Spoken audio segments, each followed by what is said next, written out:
Hi students, ये आप देख लो। जैसे आज का जो मैथ्स का पेपर था ना, उसमें सेक्शन डी का जो 32A क्वेश्चन था, उसमें ये क्या बोल रहा है कि जो एक ट्राइंगल है और उसमें बेस को परपेंडिकुलर करके आपको इधर से कोई भी एक परपेंडिकुलर पर पैरेलल लाइन ड्रॉ करना है। तो इसका नाम जैसे मैंने दे दिया ABC, और इसका नाम हमने दे दिया DE। तो इस क्वेश्चन में ना आपको ड्रॉ करना पड़ेगा।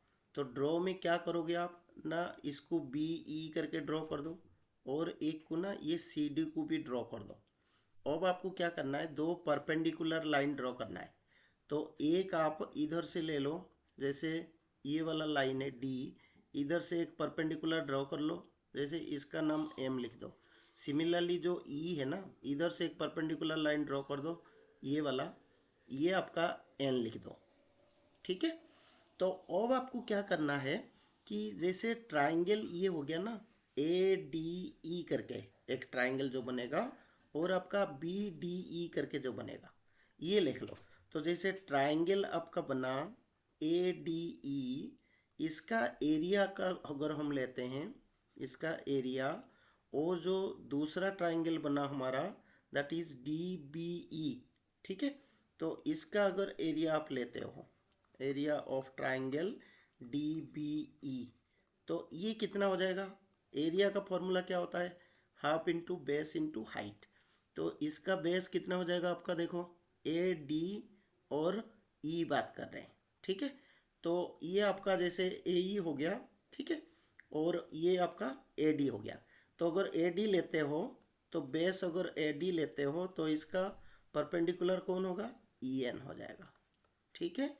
और सिमिलरली अगर आप DBE लेते हो, DBE, तो इसका भी परपेंडिकुलर EN होगा, और ये जो आप लोगे BD हो जाएगा बेस। तो इसको मैंने लिख दिया हाफ BD इंटू EN। तो आप देखोगे ये इसका जो आया आपका वैल्यू, ये आया AD/BD। इसको आप इक्वेशन 1 कर दो। राइट। अब आप दूसरा चीज देखो, अगर हम और दो ट्राइंगल लेते हैं, जैसे ADE हो गया, और एक हो गया आपका दैट इज DEC।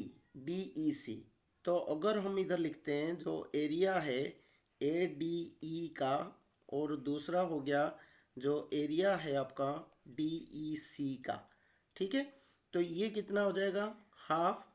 और इधर मैं लेता हूँ AD इंटू ये वाला, देखो AD होगा तो ये भी EN हो जाएगा आपका। ठीक है। और सिमिलरली अगर आप लेते हो DEC का, तो DEC का जो करते हो ना, DEC, तो इसको बढ़ा दोगे तो DM हो जाएगा इसका एरिया।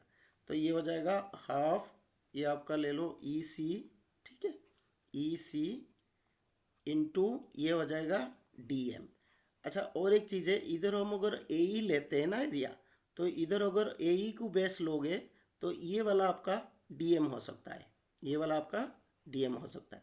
तो DM DM आपका कट हो जाएगा, तो सीधा आपको मिल जाएगा AE/EC। क्या मिलेगा इधर? AE/EC। AE/EC। तो ये वाला जो मिला, इसको आप इक्वेशन 2 कर दो।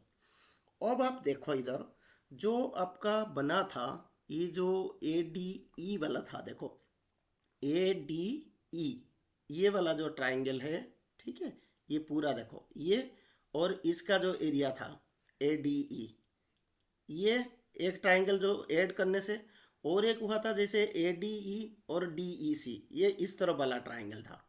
ठीक है। मतलब दो ट्राइंगल की हम इधर बात कर रहे हैं। जैसे एक हो गया देखो, और सभी में ये जो कॉमन है ना, ये वाला देखो, ये कॉमन है आपका, ADE कॉमन है इसमें से। और सिमिलरली अगर इसका देखते हो आप, तो ये वाला जो ट्राइंगल आपका बना था, ठीक है, और इसमें भी ये कॉमन है ADE। अब देखो दूसरा चीज़ है, ये जो ट्राइंगल है, ये पैरेलल लाइन और ये पैरेलल लाइन। तो आप देखो ये पैरेलल लाइन में अगर बेस हम सेम रखते हैं, पैरेलल लाइन के बीच में ये दोनों का बेस हमारा सेम है। किसका? BDE का और DEC का। तो हमने थियोरम पढ़ा है, अगर बेस सेम है between the two parallel lines, तो area of the triangles remain same. मतलब BDE और डी ई सी, मतलब ये और आपका ये दोनों का जो एरिया है ना, ये बराबर है क्योंकि पैरेलल लाइंस के बीच में है। तो इक्वेशन 1 और 2 में जब हम एरिया बराबर लिख दिए, मतलब we can write here that area of B D E equals to area of D E C. इसका मतलब हुआ कि पैरेलल लाइंस के बीच में दो ट्राइंगल, इनका एरिया बराबर है। तो इक्वेशन 1 और 2 को अगर आप कंपेयर करते हो, इक्वेशन 1 और 2, तो इसमें मिलता है कि ये और ये बराबर हो जाएगा। इसका मतलब यार A D by D B will be equal to आपका हो जाएगा ए ई by E C, A E by E सी। तो ये आपका प्रूफ हो गया। तो यही आपको पूछा था, तो इतना आप लिख दोगे तो आपका मार्क्स मिल जाएंगे, राइट। Thank you.